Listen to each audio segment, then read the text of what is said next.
수요일 밤 우리에게 주신 하나님의 말씀 계속해서 사무엘 하의 말씀 받습니다. 오늘은 8장 전체의 말씀을 한 절씩 교독하도록 하겠습니다.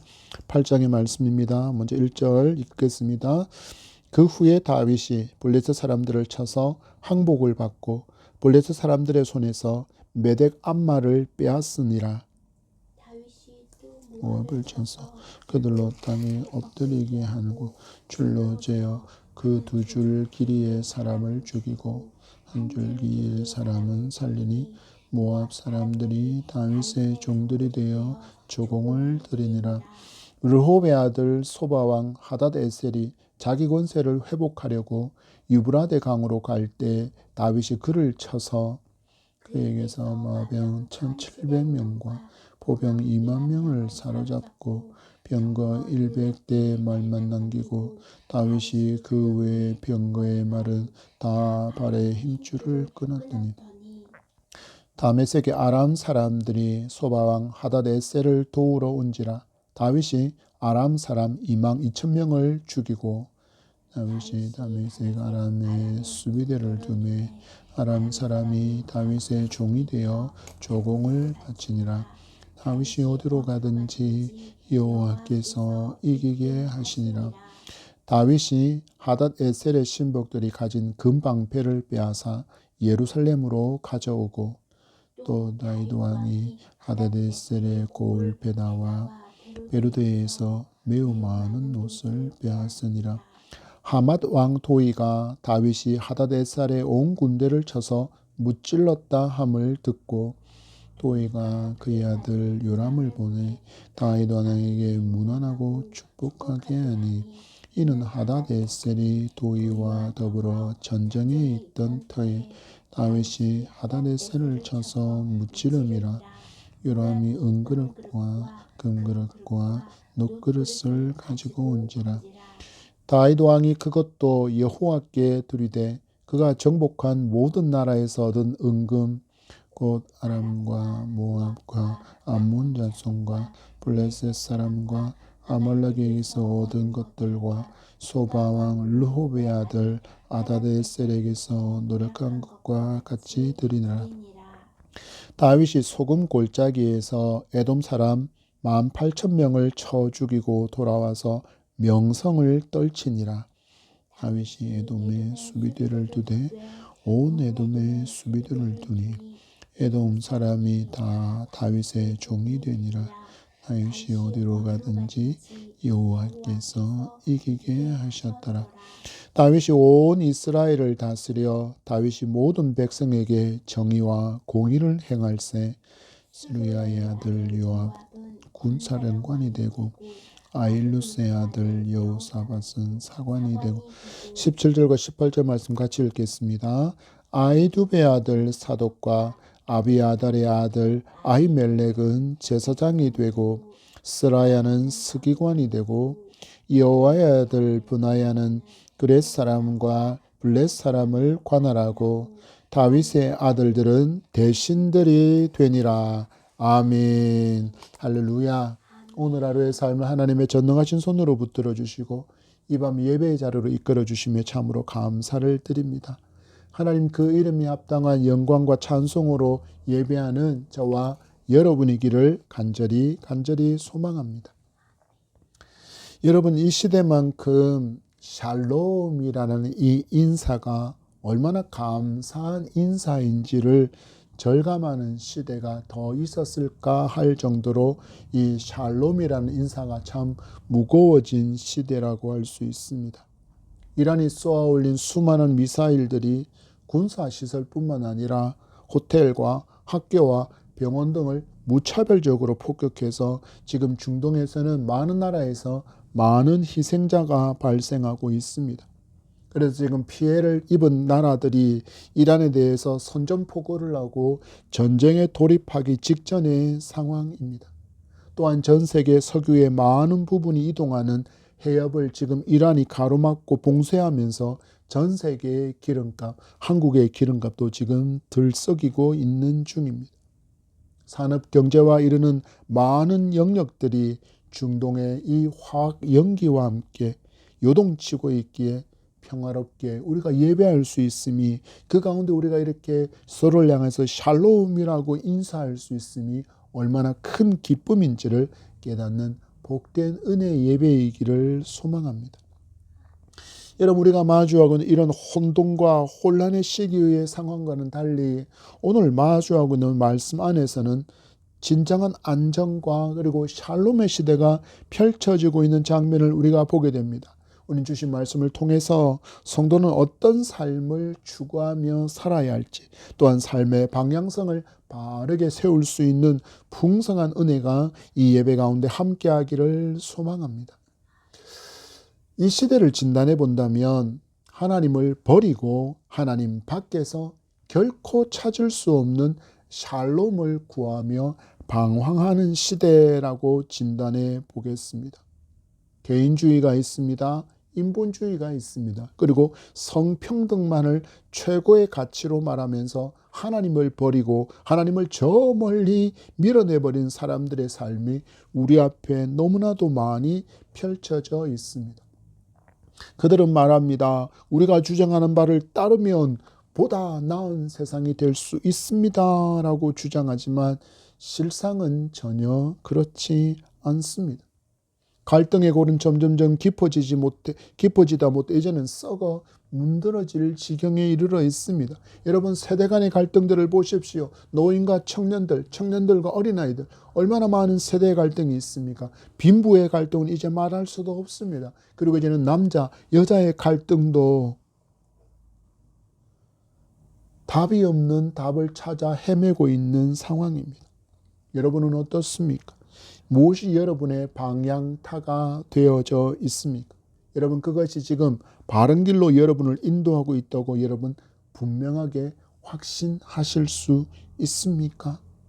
우리는 오늘 요동하지 않는 방향타를 가지고 살아가는 한 사람 다윗의 삶을 따라가며 바른 방향성을 갖고 또 샬롬의 기쁨의 비결을 발견하는 풍성한 은혜가 함께하기를 축복합니다. 우리는 말씀 가운데 첫 번째 교훈을 받습니다. 약속의 말씀이라는 기초 위에 설 때 우리는 참으로 샬롬의 기쁨을 승리로 누릴 수 있음을 배울 수 있기를 바랍니다. 여러분, 1절의 말씀을 보십시오. 그 후에라고 말씀이 시작되어지고 있습니다. 이는 모든 전쟁에서 승리하는 다윗의 여정까지도 이 8장을 통해서 그 후회로 시작되어진 말씀으로 다윗의 승리의 생애가 8장 전체에 펼쳐지고 있습니다. 이 삶을 여러분 가만히 보십시오.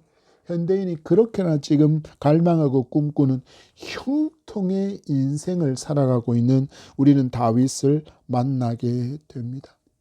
여기 지금 8장 1절이 시작하면서 그 후에라는 것은 시간적으로 볼 때 7장에서 하나님께서 다윗에게 주셨던 그 다윗 언약을 받은 후에 하나님께 기도로 찬송하는 다윗의 감사의 고백이 있은 후에라는 뜻입니다.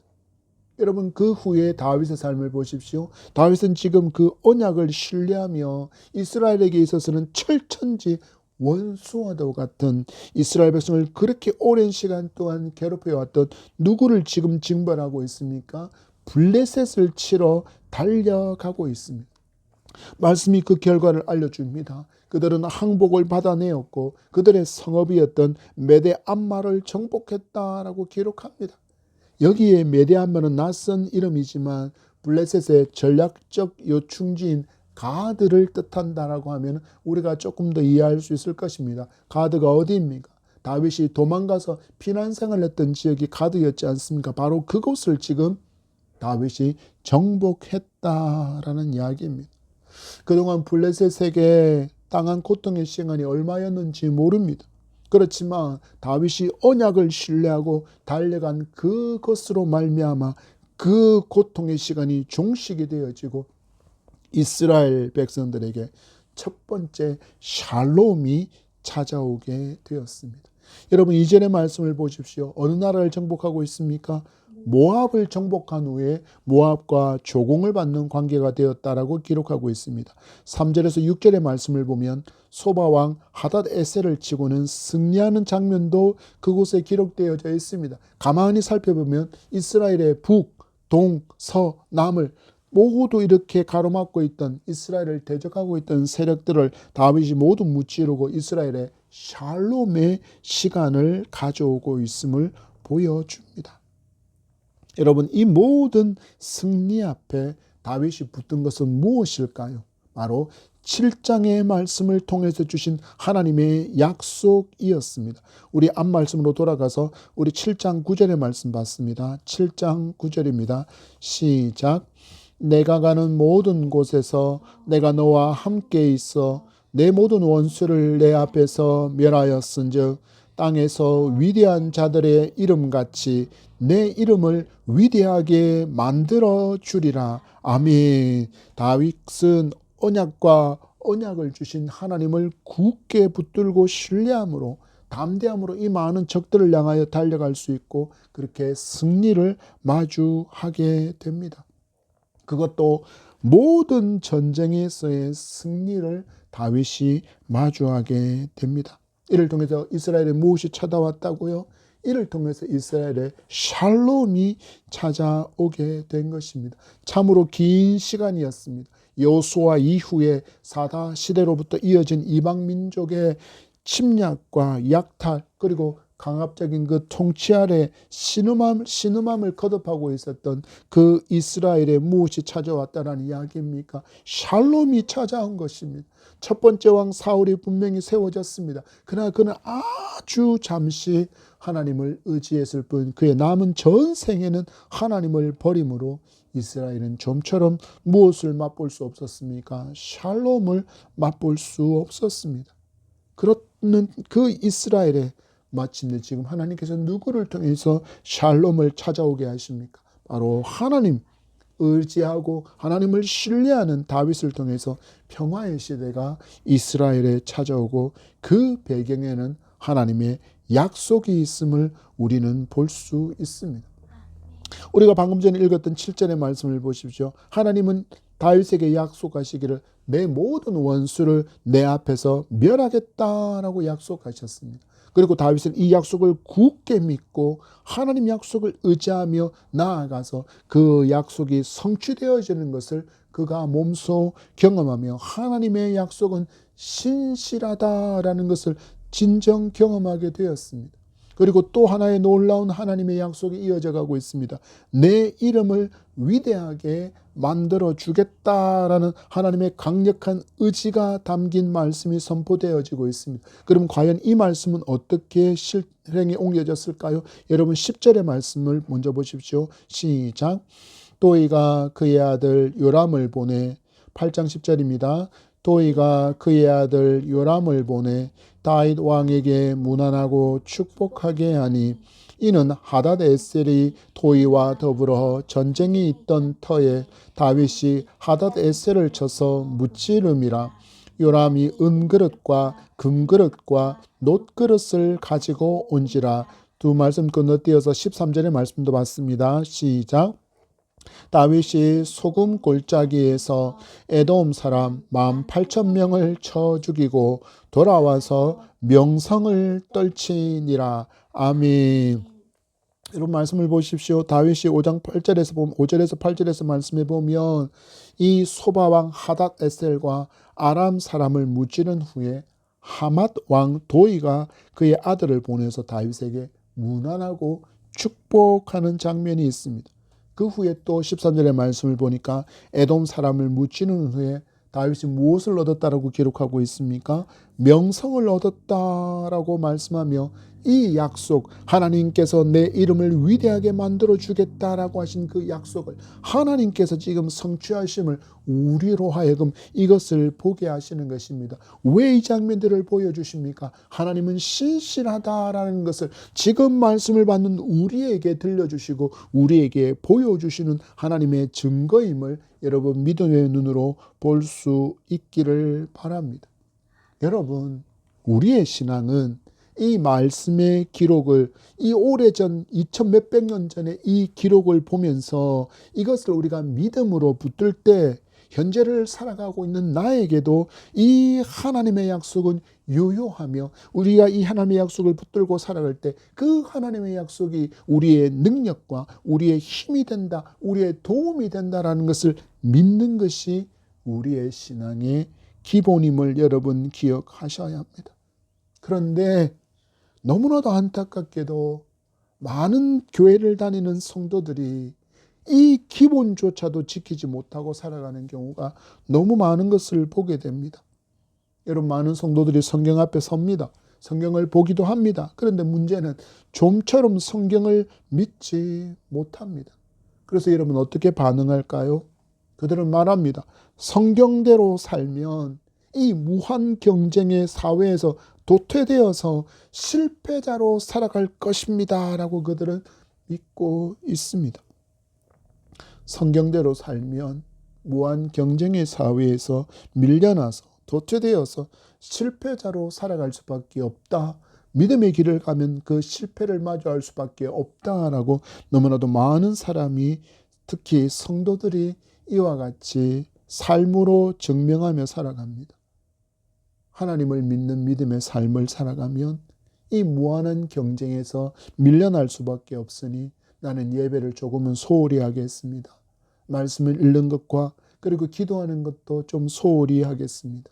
그리고 삶 가운데 하나님을 향한 헌신과 봉사와 충성도 조금은 소홀히 하겠습니다. 왜냐하면 내 세상살이가 더 급박합니다. 내 세상살이가 무한 경쟁이라 내가 하나님께 나와 예배하는 시간에 내 스펙을 쌓고 내 기술을 향상시키지 않고 내 능력을 향상시키지 않으면 나는 점점점 도태되어서 인생의 실패자가 될 수밖에 없기에 나는 예배도 말씀도 기도도 섬김도 헌신도 봉사도 조금은 적게 섬기겠습니다라고 말하면서 점점점 믿음이 후퇴하는 모습을 보여줍니다. 여러분은 어떻습니까? 지금 예배하고 있는 여러분은 어떻습니까? 여러분도 다윗의 이 형통의 삶, 하나님의 약속을 굳게 붙들고 살아가면서 마주한 이 승리가 오직 다윗에게만 해당되는 일이라고 혹시 생각하고 있지는 않습니까? 여러분 말씀을 기억하시기 바랍니다. 그리고 여러분 굳게 믿으시기 바랍니다. 우리 하나님은 지금도 살아계신 전능하신 분이심을 여러분 굳게 믿고 그것을 기억하며 살아갈 수 있기를 바랍니다. 여러분, 모세오경을 통해서 하나님께서 이스라엘 백성들에게 계속해서 강조하시는 하나님의 음성에 한번 주목해 보시기 바랍니다. 민수기 15장 41절의 말씀입니다. 나는 여호와 너희의 하나님이라. 나는 너희의 하나님이 되려고 너희를 애굽 땅에서 인도해 내었느니라. 나는 여호와 너희의 하나님이니라. 아멘. 이것이 모세오경을 통해서 계속해서 이스라엘 백성들에게 들려지고 있는 하나님의 선언입니다. 나는 여호와 너희의 하나님이라. 나는 여호와 너희의 하나님이라. 여러분, 이 하나님께서 우리를 어디서 건져내셨습니까? 우리를 죄악된 세상 그 애굽에서 우리를 건져내셔서 우리를 성도 삼아 주셨습니다. 우리를 천국 백성 삼아 주신 이유 역시 여러분 마찬가지임을 믿음으로 붙드셔야 합니다. 하나님 우리에게 말씀하십니다. 나는 너희의 하나님이 되려고 너를 저 죄악된 땅 애굽에서 건져낸 너희들을 인도하여서 나의 성도로 삼고 나의 백성으로 삼은 여호와 너희의 하나님이다 라고 여러분에게 들려주시는 하나님의 음성인 줄 여러분 굳게 믿으시기 바랍니다. 여러분 이 말씀에 진정 아멘이십니까? 여러분이 이 말씀을 진정으로 아멘하여 믿는다면 이 말씀에서 마주하고 있는 이 다윗의 형통이 3000년 전에 그 과거의 기록이 아니라 약속의 말씀을 붙들고 살아가는 성도들에게 오늘 베풀어 주실 하나님의 유효한 약속임을 굳게 믿고 살아갈 수 있게 됩니다. 여러분, 우리가 살아가면서 말씀을 따라서 살아가는 삶을 살아가려고 하면서도 우리가 형통한 삶을 꿈꾸지만 이 형통한 삶에 대해서 많은 오해를 가지고 있습니다. 그게 뭐냐면요, 형통을 마치 자판기 버튼을 눌러서 음료를 뽑아 먹는 것처럼 여기는 것입니다. 자판기 버튼에 어떤 글자가 적혀 있을까요? 하나님의 약속. 하나님의 약속이라는 버튼을 꾹 누르면 뭐가 튀어나와야 할까요? 형통이라는 깡통이 툭 떨어져야 한다라고 우리가 기대한다라는 것입니다. 그러나 여러분, 이것은 잘못된 오해, 하나님의 형통에 대한 잘못된 오해임을 여러분 아셔야 합니다. 그래서 우리가 두 번째 교훈을 받으셔야 합니다. 하나님의 주권과 다윗의 최선이 만나서 역사가 일어났다라는 것을 여러분 믿음의 눈으로 볼 수 있기를 바랍니다. 여러분, 다윗을 보십시오. 다윗은 하나님의 놀라운 축복의 약속을 받았습니다. 그러나 이 하나님의 약속이라는 과일이 떨어지기만을 나무 아래에서 기다리는 사람이 전혀 아니었습니다. 그는 하나님께서 주신 그 약속을 받는 순간에 신을 단단히 메어서 준비를 했습니다. 그리고 칼을 날카롭게 벼리는 그 열정 또한 그는 잘 준비했습니다. 여러분, 8장에 등장한 전쟁들을 보십시오. 1절에는 누구와의 전쟁이 있습니까? 블레셋과의 전쟁이 있습니다. 2절에는 모압과의 전쟁이 있습니다. 3절에서는 하닷 에셀과의 전쟁이 있습니다. 5절에서는 아람과의 전쟁이 있고, 건너뛰어서 13절의 말씀으로 내려가면 에돔과의 전쟁까지 나타나고 있습니다. 동서남북, 여러분, 사방에 위치한 모든 나라들과의 전쟁이 다윗 앞에 있었습니다. 여러분, 한번 생각해 보십시오. 이 나라 군대가 지금 나를 죽이고 승리를 얻으세요 하면서 칼을 다 내려놓고, 그리고 성문도 활짝 열고 자기들이 죽기만을 기다리고 있었겠습니까? 아니요. 여러분, 죽음을 각오하고 지금 그들은 전쟁에 임하고 있습니다. 다윗과 병사들에게 적군의 화살이 날아왔습니다. 불화살도 날아왔습니다. 저 위에서부터 굴린 커다란 돌도 계속해서 굴러오고 있습니다. 여러분, 이것을 다 피하면 끝일까요? 아니에요. 이번에는 적의 칼과 창을 직접 맞대어야 했습니다. 여러분, 이 상황 속에 날카롭게 벼려지지 않은 칼이었다면, 그리고 단단히 조여맨 신발이 아니었다면, 여러분, 이것으로 인해서 다윗은 목숨을 잃을 수도 있는 그 전쟁터 한가운데에 서 있는 사람이 누구라는 것입니까? 다윗이었다라는 것을 여러분 기억하시기 바랍니다. 여러분, 다윗만 이렇게 치열한 인생을 살아가고 있습니까? 아니요. 오늘 사는 우리도 이 생존이라는 경쟁사회, 그 전쟁터 한가운데서 할 수 있는 최선의 노력을 다하며 살아가고 있습니다. 여러분, 그런데 아셔야 합니다. 우리와 다윗과는 극명한 차이점이 하나가 있습니다. 여러분, 먼저 6절의 말씀을 봤습니다. 시작. 다윗이 다메섹 아람에 수비대를 두매 아람 사람이 다윗의 종이 되어 조공을 바치니라.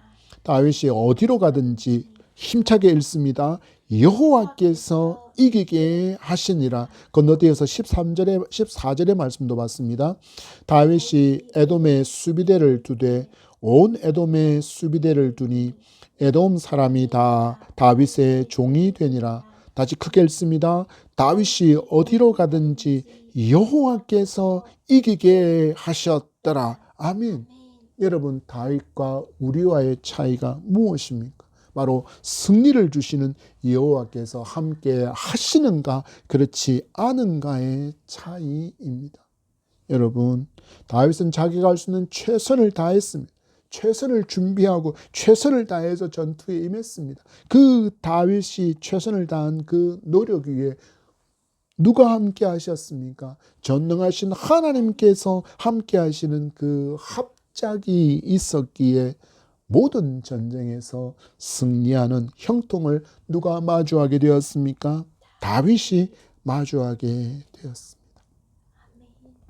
여러분, 우리 말씀 앞에 내 삶을 잘 분석해 보면 좋겠습니다. 여러분, 우리는 나의 노력만을 성공과 형통의 근거로 삼으려고 하지 않았는가를 여러분 잘 분석해 보시기 바랍니다. 그리고 여러분 마음으로 솔직하게 분석하고 그것을 고백할 수 있기를 바랍니다. 여러분, 우리의 인생이란 이 망망대해, 이 광야와 같은 생활 가운데 여러분 우리의 힘만으로 살아갈 가능성은 과연 얼마나 될까요? 여러분, 다윗은 여전히 우리와 같은 망망대해와 같은 인생, 그리고 광야에서 살았던 목동의 삶을 경험했던 사람이고, 우리가 계속 지켜본 것처럼 다윗은 끊임없이 도망자의 신세, 많은 죽음의 위기를 느끼면서 위기의 그 순간을 모면하면서 살아왔던 사람이었습니다. 그래서 다윗은 이 망망대해와도 같은 인생길에서, 이 광야와 같은 인생길에서 자기의 힘만으로는 살아갈 수 없다는 것을 이미 몸으로 경험했던 사람이 바로 다윗입니다. 그래서 그는 어떤 선택을 합니까? 내 능력만으로 살아갈 수 없구나. 그래서 자기의 힘과 자기의 능력을 신뢰하는 것은 포기해버리고 누구에게 기대입니까? 전능하신 하나님께 기대어 하나님의 도움을 구하며 살아가는 삶을 살았습니다. 여러분은 신약시대로 넘어가서 이 놀라운 신비를 경험한 한 사람을 마주합니다. 바로 사도 바울입니다. 여러분, 믿음의 길을 가는 삶, 홀로 갈 수 없음을 너무나도 잘 알게 되었던 바울은 빌립보서 4장 13절의 말씀을 통해서 이렇게 고백하고 있습니다. 내게 능력 주시는 자 안에서 내가 모든 것을 할 수 있느니라. 아멘. 여러분, 그는 이야기합니다. 가능은 나에게 전혀 있지 않고 오직 나에게 능력을 주시는 바로 그분 하나님께 있다라고 그는 분명한 신앙을 고백합니다. 이 고백과 함께 최선의 경주를 이어갈 때 승리를 주시는 하나님의 전능하신 손을 여러분도 마주하게 될 줄 굳게 믿으시기 바랍니다. 어떤 약속이 있습니까? 다윗이 어디로 가든지 여호와께서 이기게 하시니라. 아멘. 이런 말씀을 보십시오. 지금 하나님께서 7장에 약속하신 그 약속의 말씀이 현실로 성취되어지는 순간이 이 선언입니다. 다윗이 어디로 가든지 여호와께서 이기게 하시니라. 여러분, 우리에게는 무엇이 있습니까? 약속되어진 66권의 하나님의 말씀이 있습니다. 여러분, 믿음의 길을 가노라 하면서 이 약속의 말씀을 현실로 맛보는 성도가 있고 아예 맛도 보지 못하는 성도가 있습니다. 여러분, 이 둘의 차이는 어디에 있을까요? 단 하나입니다. 바로 믿음입니다. 그렇다면 과연 그들은 무엇을 믿는 믿음을 가진 사람이었습니까? 바로 하나님께서 살아계신 하나님이심을 믿는 믿음을 가졌고, 그리고 하나님의 말씀이 살아있음을 믿는 믿음을 가졌다라는 바로 그 차이입니다. 교회는 다니지만 하나님을 살아계신 하나님이 아니라 이스라엘의 하나님으로, 성경에 기록되어져 있는 그 과거의 하나님으로 생각합니다. 그리고 하나님을 성경 안에 갇혀 계신 하나님으로만 이해합니다. 심지어 하나님은 이 교회 안에만 존재하시는 하나님처럼 알고 살아가는 사람도 너무 많습니다. 그렇다면 여러분, 다윗을 도우신 하나님을 만날 가능성은 너무 적습니다. 여러분, 약속된 승리의 형통을 경험하는 그 믿음의 길을 가고 싶다면 무엇을 가까이 하셔야 합니까? 하나님의 말씀을 가까이 하셔야 합니다. 그리고 다윗이 붙들었던 것처럼 그 하나님의 약속을 진실함으로, 신실함으로, 믿음으로 붙들었던 것처럼 우리도 그렇게 붙들 수 있어야 합니다. 연약하다면 하나님께 간구하십시오. 하나님, 제가 연약하오니 제게도 믿음을 주시옵소서. 다윗과 같은 믿음을 주시옵소서. 바울과 같은 믿음을 주시옵소서. 아브라함과 같은 믿음을 주시옵소서. 예수 그리스도와 같은 그 굳센 믿음을 달라고 하나님께 기도해 보십시오.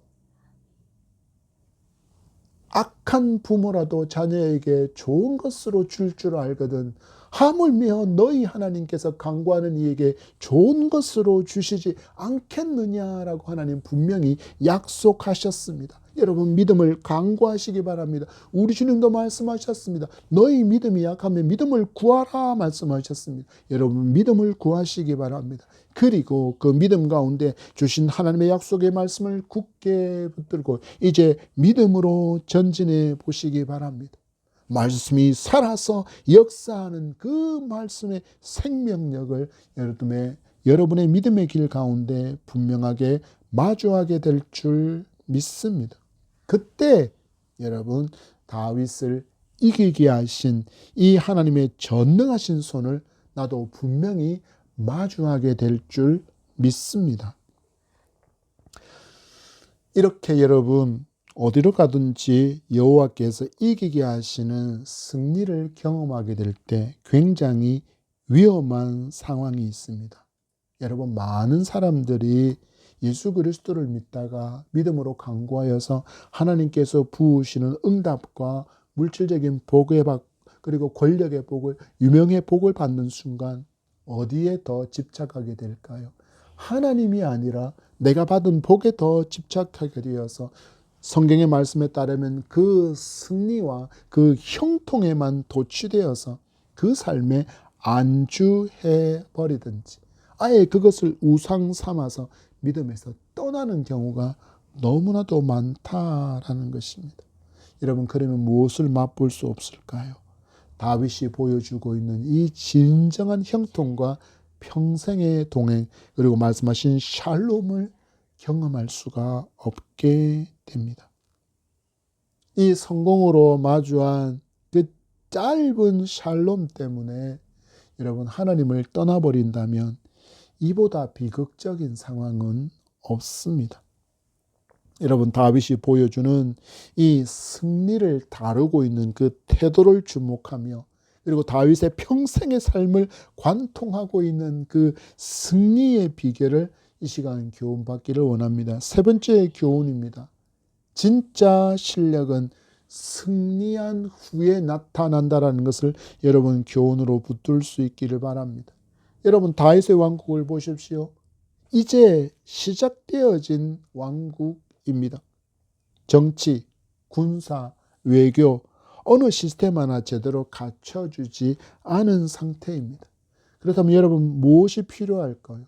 더 많은 인구가 필요했을 것입니다. 더 많은 군사가 필요했을 것입니다. 더 강력한 병거와 무기, 재물이 필요했습니다. 그런데 다윗은 이것을 먼저 구하지 않습니다.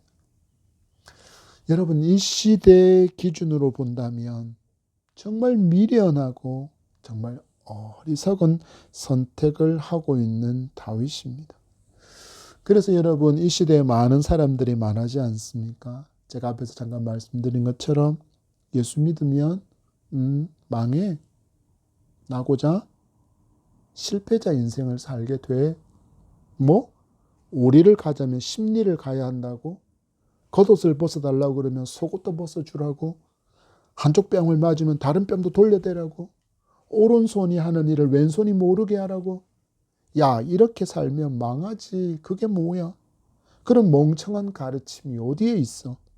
이 현대 시대랑 기독교는 너무 안 맞는 말들만 해. 그래서 그들은 말합니다. 예수 믿으면 망해. 여러분 그러면 다시 다윗을 주목해 보시기 바랍니다. 여러분 현대인의 평가는 기독교인의 멍청한 삶을 선택하고 있습니다. 4절의 말씀으로 보십시오. 4절의 말씀입니다. 시작. 그에게서 마병 1700명과 보병 2만 명을 사로잡고 병거 100대의 말만 남기고 다윗이 그 외의 병거의 말은 다 발에 힘줄을 끊었더니 아멘. 여러분 다윗을 보십시오. 군사력을 강하게 만들 수 있는 기회인데 자기 손으로 그것을 잘라버립니다. 여러분 그리고 11절과 12절의 말씀으로 넘어갑니다. 시작. 다윗 왕이 그것도 여호와께 드리되 그가 정복한 모든 나라에서 얻은 은금 곧 아람과 모압과 암몬 자손과 블레셋 사람과 아말렉에게서 얻은 것들과 소바왕 르홉의 아들 하닷 에셀에게서 노력한 것과 같이 드리니라. 아멘. 여러분 보십시오. 국가재정을 견실하게 만들어줄 수 있는 금은 보화를 누구께 드리고 있습니까? 하나님께 다 드리고 있습니다. 그리고 여러분 15절의 말씀을 보십시오. 다윗이 온 이스라엘을 다스려 다윗이 모든 백성에게 정의와 공의를 행할세. 아멘. 여러분 보십시오. 계속되어진 전쟁의 승리를 거두었습니다. 막대한 영토와 재산, 전리품을 백성에게 안겨준 왕입니다. 얼마나 인기가 치솟았겠습니까? 그러면 어떤 선택을 해야 하는 게 정당할까요? 더 강력한 왕권을 세우기 위해서 노력해야 할 텐데 다윗은 그러지 않습니다. 그가 지금 15절에서 무엇을 선택하고 있습니까? 정의와 공의를 선택합니다. 누구의 정의와 누구의 공의입니까? 하나님의 정의와 하나님의 공의를 선택하고 있습니다. 앞에서 잠깐 말씀드린 것처럼 이 세상의 기준으로 보면 미련하고 어리석기가 정말 바보 같습니다. 그런데 여러분, 다윗은 이 바보로 살아가는 삶이 마땅하다, 당연하다라고 고백합니다. 그리고는 정말 그렇게 실천하며 살아가고 있습니다. 여러분, 왜요? 왜 다윗은 이렇게 살아갈까요? 다윗은 여호와 경외의 삶이 가득했기 때문에 언제나 하나님의 뜻을 구하였고, 성경에서 말씀하는 바 군주는 마병을 많이 두지 말라라는 말씀에 온전히 순종하고 있고, 또한 전쟁은 군사의 수가 많고 적음이 아니라 장비의 강함이 그것이 문제가 아니라 오직 여호와께 속했음을 믿는 사람이었기 때문이었습니다. 그랬더니 하나님께서 이 다윗, 하나님을 신뢰하고 하나님을 의지하고 하나님의 말씀에 준행하는 이 다윗을 하나님께서 기뻐하셔서 그의 평생의 삶에 형통의 승리를 안겨주시고 있습니다. 여러분, 이 하나님을 찬송하는 가장 유명한 다윗의 노래는 시편 23편입니다. 6절의 말씀을 읽어드립니다. 내 평생의 선하심과 인자하심이 반드시 나를 따르리니 내가 여호와의 집에 영원히 살리로다. 아멘. 여러분 보십시오. 정말 다윗의 삶이 여러분 미련하고 어리석어서 바보처럼 보입니까? 여러분, 예수님을 믿고 말씀을 따라서 살아가는 삶이 미련하고 어리석어서 여러분 바보와 같다라고 여기고 있습니까? 여러분, 아닙니다. 하나님을 의지하고 하나님을 경외함으로 하나님의 말씀에 따라서 말씀에 순종하며 살아갈 때 우리에게는 진정한 형통이 있다라는 것을 누가 보여주고 있습니까? 바로 다윗이 우리에게 보여주고 있습니다. 그럼 여러분, 성경에서 만나는 정의는 다윗 한 사람뿐입니까? 아니요. 성경에서 만나는 믿음으로 살았던 많은 사람들의 삶이 정인으로서 그 삶을 오직 하나님을 경외하고 하나님 말씀 따라 살아가는 삶은 결코 실패의 인생이 아니며 미련하고 어리석고 바보와 같은 인생이 아니라는 것을 그들의 삶으로 분명하게 우리에게 정인의 삶으로 보여주고 있습니다. 어이 해야 합니까? 여러분, 이제 복음으로 돌아서서 다시 다 돌아오시기 바랍니다. 그리고 말씀 안으로 깊이 들어와서 다윗처럼 말씀에 붙들려 살아가는 삶이 되기를 소망합니다. 이런 우리의 삶에 어디로 가든지 여호와께서 이기게 하시는 형통의 승리를 부어주실 줄 믿습니다. 말씀을 맺습니다. 여러분, 다시 하나님께로. 다윗은 우리에게 믿음의 사람의 방향성에 대해서 교훈하고 있습니다. 그는 성공했을 때 교만하지 않았습니다. 실패했을 때 절망하지 않았습니다. 오직 누구만을 향하는 방향이 고정되어 있었습니까? 여호와 하나님만을 향하는 그 고정된 삶이 바로 우리가 본받고 배워야 할 방향성의 교훈입니다. 두 번째로 다윗의 삶은 우리에게 관계성에 대해서 교훈하고 있습니다. 그는 시편의 말씀을 통해서 이렇게 늘 고백합니다. 하나님은 나의 산성이시고 하나님은 나의 바위이시고 하나님은 나의 방패이십니다 라는 고백은 그가 삶 가운데 하나님을 개인적으로 깊이 경험함으로 하나님을 깊이 신뢰하는 그 관계 가운데 살았음을 우리에게 삶으로 교훈하면서 성도의 삶도 하나님과 친밀한 관계가 맺어진 삶이어야 함을 오늘 말씀은 우리에게 분명히 교훈하고 있습니다. 그리고 마지막으로 다윗은 그 삶의 지속성을 보여줍니다. 한 번, 두 번 그렇게 살아가는 삶이 아니라 그의 평생의 삶에 있어서 하나님의 말씀에 붙들리고 하나님의 비전에 붙들린 그 하나님 중심의 인생을 다윗이 살아가고 있다는 것입니다.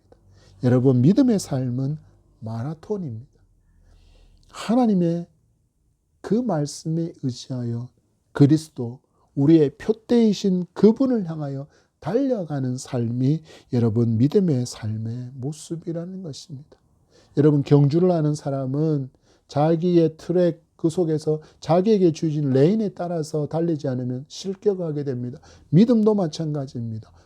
말씀에 따라서 하나님께서 말씀하신 그대로 살아갈 때 우리의 삶의 방향과 하나님의 관계가 신실해지는 그 가운데 우리가 다윗이 경험한 그 삶으로 꾸준히 나아갈 때 다윗이 그의 평생의 삶을 통하여 경험한 이 형통의 삶을 우리도 분명히 누리며 살아갈 줄 믿음으로 붙들고 분투하며 달려가는 저와 여러분이기를 소망합니다. 여러분, 봄이 왔습니다. 계절의 봄뿐만 아니라 우리 영혼에도 봄이 오게 해서 생명력 풍성하게 자라나는 믿음의 사람들인 성도 그리고 예담한 교회가 되기를 주의 이름으로 간절히 소망하며 축복합니다. 기도하겠습니다. 하나님 은혜와 사랑에 감사합니다. 다윗이 사무엘하 8장의 말씀을 통하여서 하나님께서 7장의 말씀을 통해서 주신 그 언약이 아름답게 성취되어짐을 우리가 믿음의 눈으로 보게 하시니 믿음의 귀로 듣게 하시니 참으로 감사합니다. 하나님만을 향한 방향이 꺾이지 않았던 다윗의 삶을 본받아 우리가 하나님만을 향하는 방향성이 일정한 삶을 살아가게 하시고 다윗이 하나님과의 친밀함을 누리며 살았던 것처럼 우리도 하나님과 친밀한 삶을 누리며 살아가게 하시고 단 한 번의 경험으로 단 한 번에 받은 은혜로 오늘 은혜 받았어, 나는 오늘 은혜 받았어 하고 그것에 만족하는 인생이 아니라 그 은혜를 더욱더 풍성하게 살찌우고 누리는 삶을 살아가서 그의 평생의 삶이 하나님을 향했던 것처럼 우리의 삶 역시 평생의 삶을 통하여 하나님과 지속된 관계를 맺으며 살아가리라 결단하는 우리 모든 성도들이 되어줄 수 있도록 은총 나려주시고 성령의 충만한 권능으로 붙들어 주시옵소서. 감사하며 예수님 이름으로 기도합니다. 아멘.